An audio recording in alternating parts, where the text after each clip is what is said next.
બોટાદ જિલ્લા રાષ્ટ્રીય દલિત અધિકાર મંચ દ્વારા વડગામના ધારાસભ્ય શ્રી જિગ્નેશભાઈ મેવાણીના સમથાનમાં બોટાદ જિલ્લા કલેક્ટર શ્રીને આવેદનપત્ર આપવામાં આવ્યું. થરાદ વાવના શિવનગર વિસ્તારમાં મહિલાઓ દ્વારા જિગ્નેશભાઈ મેવાણીને રજૂઆત કરવામાં આવી હતી. ત્યારબાદ જિગ્નેશભાઈ મેવાણી થરાદ પોલીસ સ્ટેશન પહોંચ્યા હતા, જેમાં જિગ્નેશભાઈ મેવાણી દ્વારા દારૂ અને ડ્રગ્સ બંધ કરવામાં આવે અને હપ્તા લેતા ભ્રષ્ટ અધિકારીઓના પટા ઉતરી જશે એવું કહેતા પોલીસ પરિવારના સભ્યો અને રાજ્યના ગૃહમંત્રી લાજવાના બદલે ગાજે છે, તેના વિરોધમાં અને જિગ્નેશભાઈ મેવાણીના સમથાનમાં બોટાદ જિલ્લા રાષ્ટ્રીય દલિત અધિકાર મંચ દ્વારા આવેદનપત્ર આપવામાં આવ્યું હતું.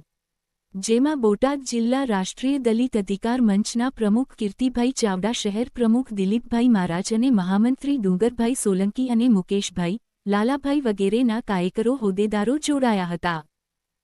આપનો પરિચય? રાષ્ટ્રીય દલિત અધિકાર મંચ બોટાદ શહેર પ્રમુખ દિલીપભાઈ ચૌહાણ. અમે અત્યારે આવેદનપત્ર દેવા આવ્યા છીએ જિગ્નેશભાઈના સમર્થનમાં કે જિગ્નેશભાઈએ જે નિવેદન આપ્યું એ બહુ સત્ય વાત છે કે એ કોઈ પોતાના માટે કે કોઈની માટે નથી આપ્યું, એ યુવા પેઢી અને ગુજરાતની જનતા માટે આપ્યું છે કે ભાઈ અત્યારે ડ્રગ્સ, દારૂ, ગાંજો હરેક જિલ્લો હોય, કોઈ પણ જગ્યાએ હોય, ખુલ્લેઆમ વેચાય છે.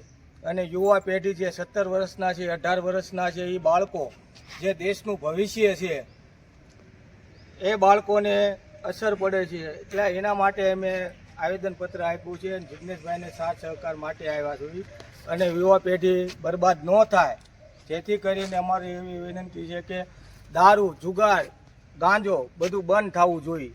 બરોબર. બીજી કાંઈ તમારી માંગ હોય તો? અમે જિગ્નેશભાઈના સમર્થનમાં આવ્યા છીએ. ઓકે.